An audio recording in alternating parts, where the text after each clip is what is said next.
안녕하세요, 여러분. 우리 지난 시간까지 6과를 공부하고 오늘부터는 이제 7과를 공부해 보도록 하겠습니다. 자, 우리 7과 제목은 뭐예요? 우리 집이에요. 자, 이제 집에 대해서 공부를 할 건데, 자, 어떤 내용을 공부하게 될지 함께 보겠습니다. 자, 7과에서는 집의 특징과 종류, 그리고 집의 구조에 대해서 공부하고 또 집에 있는 물건들의 상태에 대해서 이야기하는 표현을 공부할 거예요. 그리고 또 비교할 때 사용하는 뭐뭐만 하다, 네, 이런 문법 하고요. 또 물건을 어디에 놓을 때 사용하는 아어해 놓다 또는 아어해 두다, 이런 문법에 대해서 공부하겠습니다. 자, 여러분이 7과를 공부하고 나면 집의 특징과 종류에 대해서 이야기할 수 있고 또 집의 구조에 대해서도 알게 됩니다. 자, 오늘은 집의 특징과 종류에 대해서 한번 공부해 보겠습니다. 자, 여기 집의 특징을 이야기하는 표현들이 있습니다. 자, 이 표현들은 여러분이 지금까지 좀 배웠던 표현들이에요. 한번 같이 볼게요. 첫 번째는 여러분이 조금 잘 모를 수도 있겠는데요. 자, 첫 번째는 가구가 딸려 있다입니다. 자, 이 집은 가구가 딸려 있어요. 저는 가구가 딸려 있는 집을 구했어요. 자, 이렇게 이야기하는데요. 이 뜻은 무엇일까요? 가구가 딸려 있다. 자, 딸려를 빼고요. 가구가 있어요. 자, 그럼 여러분, 집에 뭐 침대, 옷장, 뭐 이런 가구, 소파, 테이블, 네, 가구가 있어요. 네, 이런 뜻이죠. 그런데 가구가 딸려 있다는요. 제가 집을 구해요. 집을 렌트하거나, 네, 집을 렌트하거나 집을 사요. 그럼 그 집에 집하고 같이 가구가 있어요. 자, 이럴 때 우리가 가구가 딸려 있다라고 사용합니다.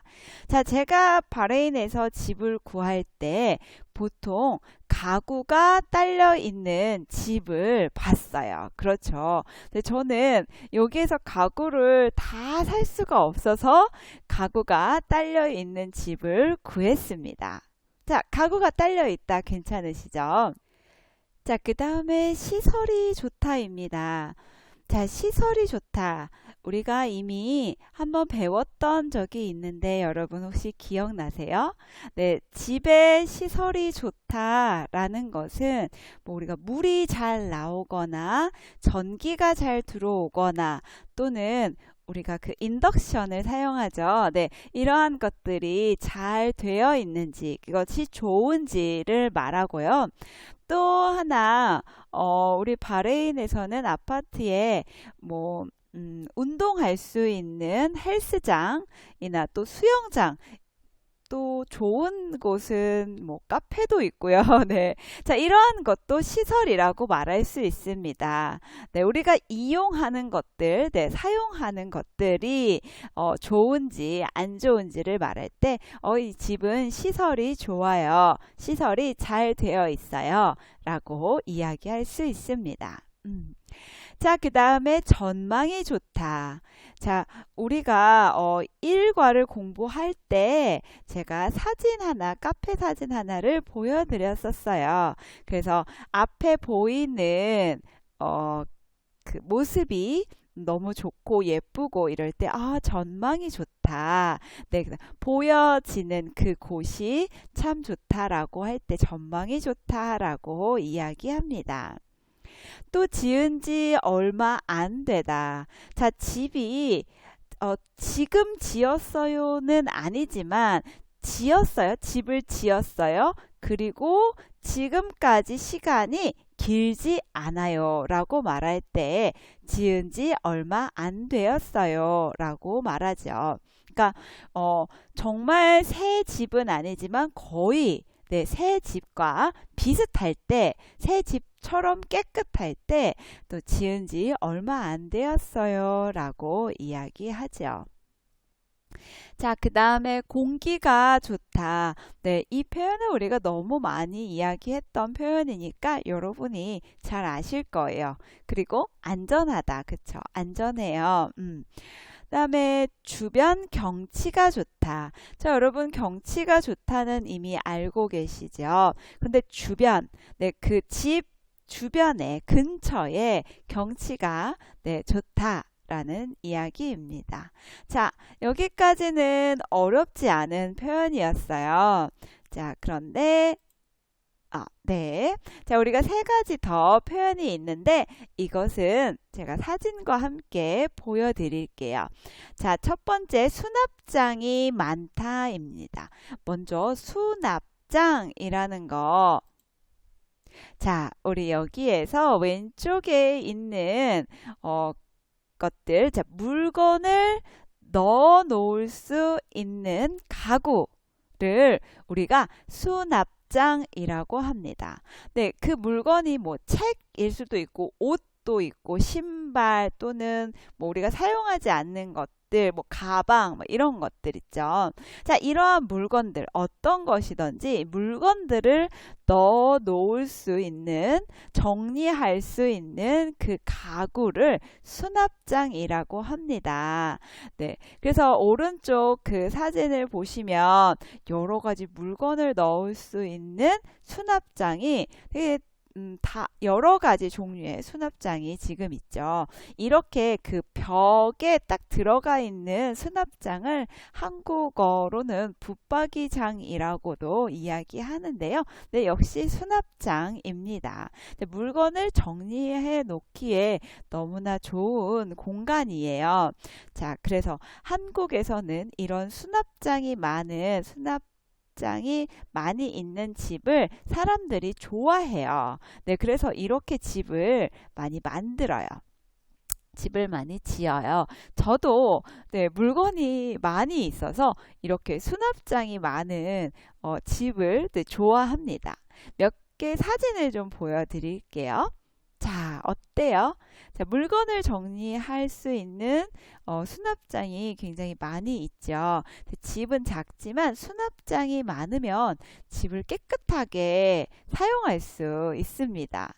또 하나 더 보여드릴게요. 자, 이 집도 지금 수납장이 굉장히 있죠. 네. 자, 이렇게 수납장이라는 것, 또 그 수납장이 많은 집을 사람들이 좋아한다는 거, 네, 함께 봤습니다. 자, 그 다음에는 바람이 잘 통하다와 햇빛이 잘 들다입니다. 자, 이것은 사실은 한국의 집에 필요한 조건이기도 해요.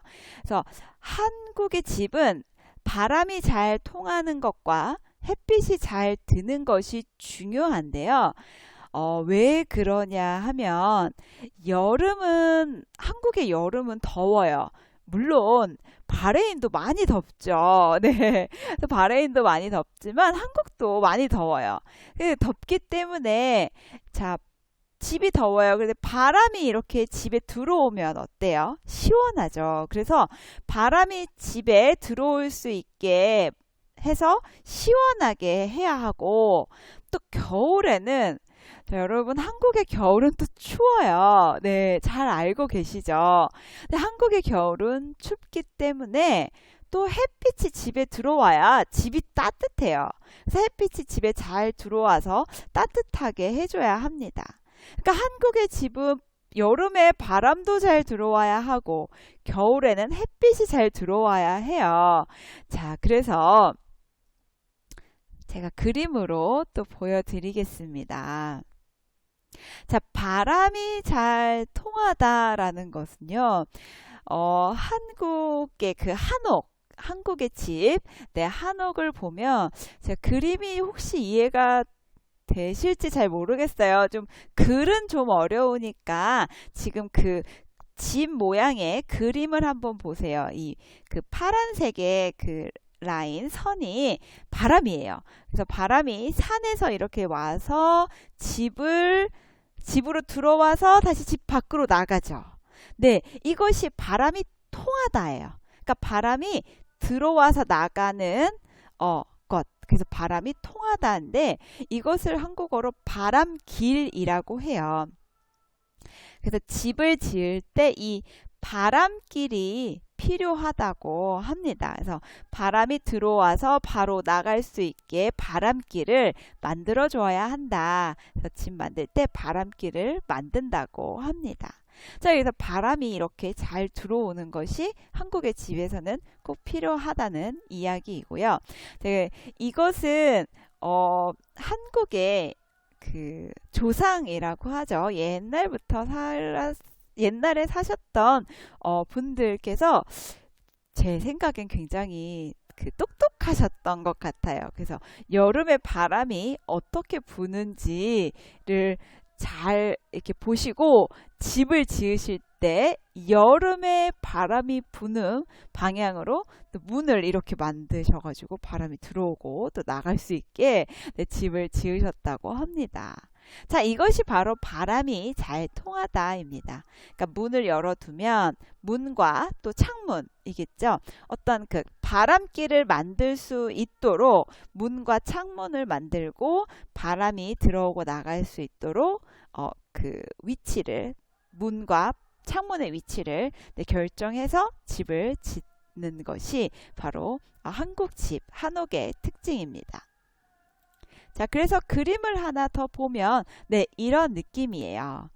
바람이 들어오고 또 다시 나가고 또 다시 들어가고 또 나가고. 그래서 한국의 집을 보면 이렇게 이러한 모양으로 생겼는데 많이 이러한 모양으로 생겼는데 지금 이처럼 이렇게 두 개의 집이 있어도 바람이 이렇게 다 들어오고 나갈 수 있게 만들었다고 합니다.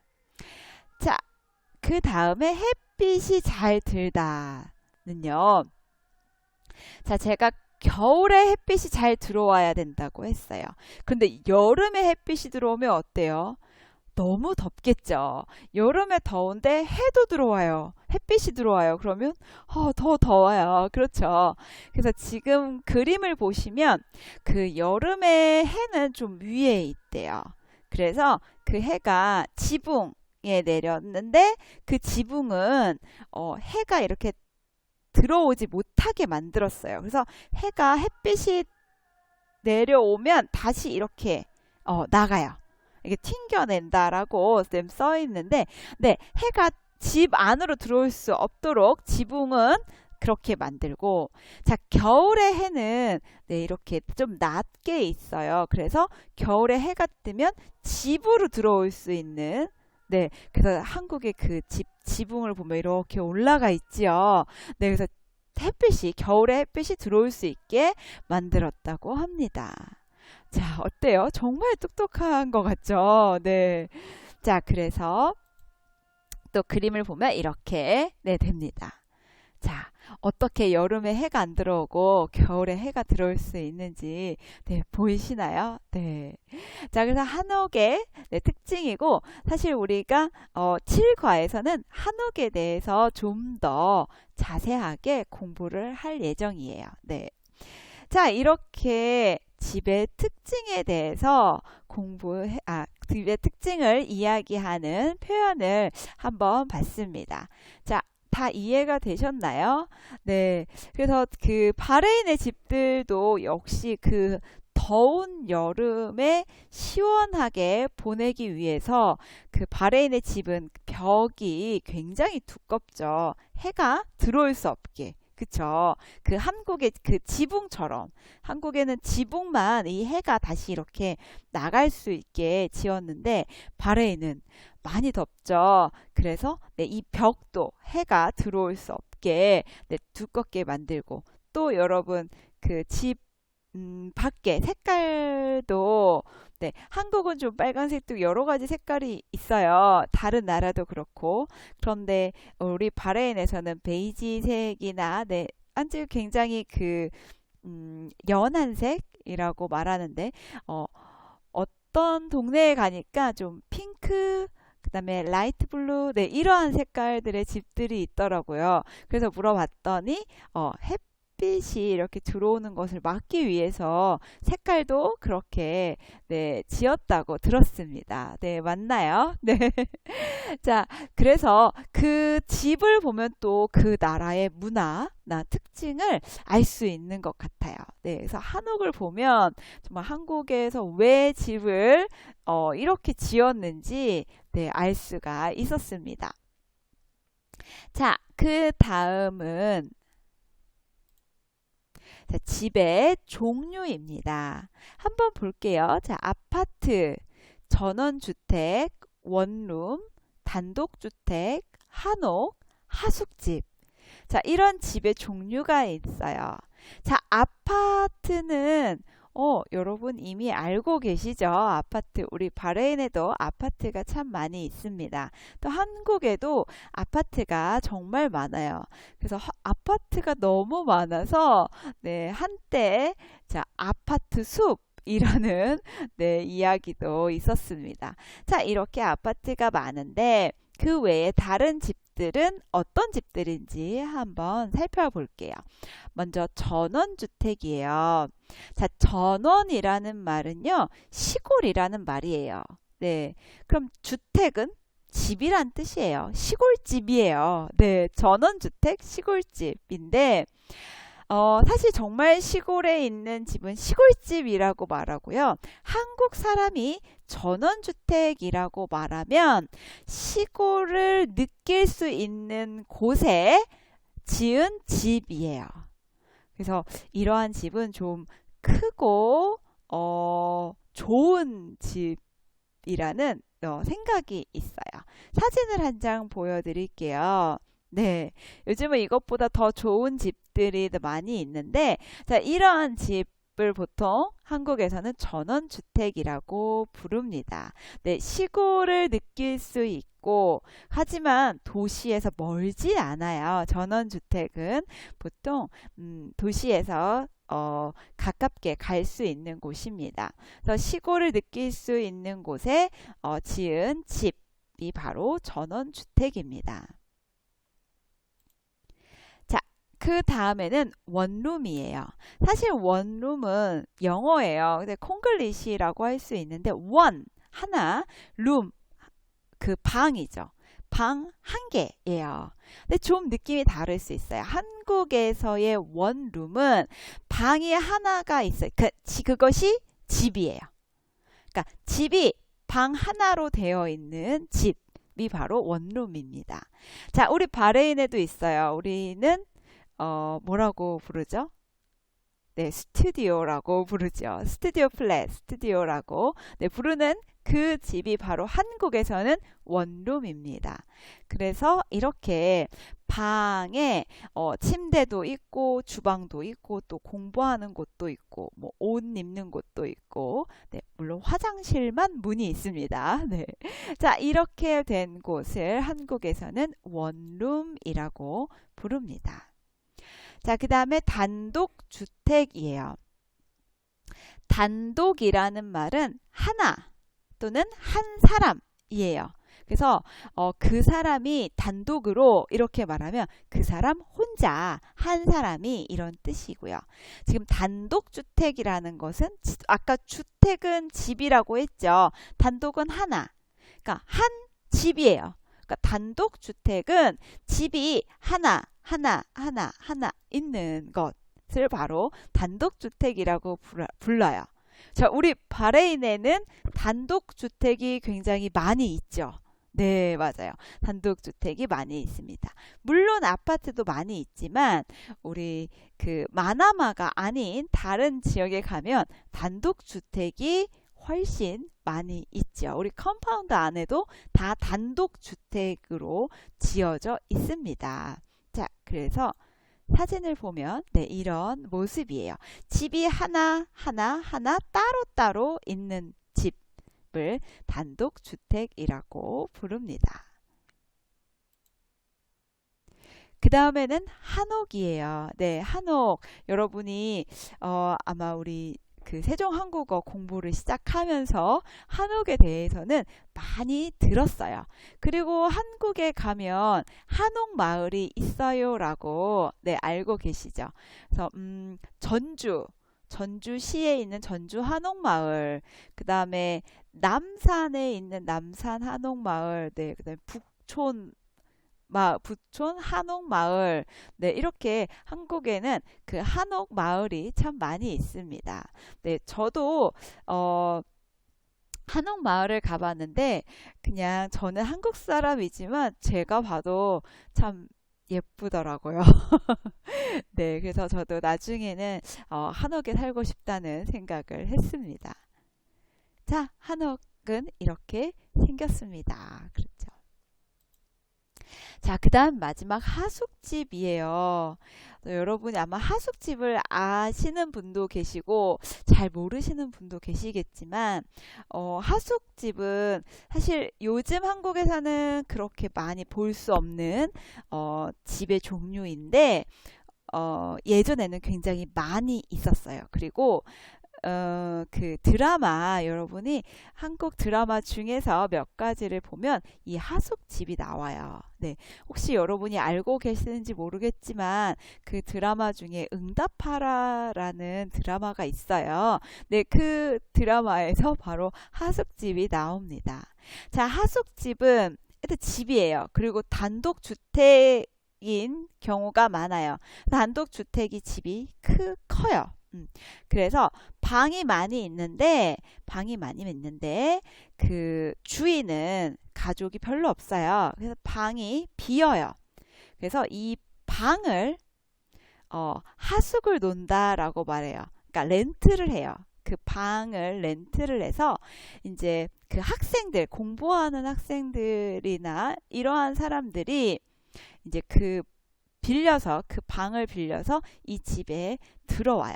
그래서 가족처럼 다 같이 살아요. 근데 가족은 아니고 네, 그 방을 빌려서 생활하지만 한 집에서 우리가 아까 단독주택이라고 말했죠. 한 집에서 다 같이 네, 사는 그러한 모습을 이렇게 하숙집이라고 합니다. 네. 그래서 저는 하숙집을 경험해 본 적은 없어요. 네, 경험해 본 적은 없는데 그 드라마를 보면 한번 그렇게 살아보고 싶다는 생각을 해봤습니다. 네, 재미있을 것 같아요. 물론 사람들하고 다 친해지면 재미있겠죠. 네. 자, 이렇게 오늘은 집의 특징과 종류에 대해서 공부해 보았습니다. 여러분 어떠세요? 재미있으셨어요?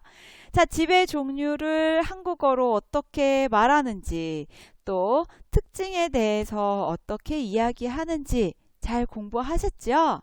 네, 다음 시간에는 집의 구조에 대한 어휘 공부하고 또 비교하는 문법 중에서 뭐뭐만 하다라는 네, 표현에 대해서 같이 공부해 보도록 하겠습니다. 자, 오늘은 여기까지 할게요. 여러분 다음 시간에 뵙겠습니다. 감사합니다.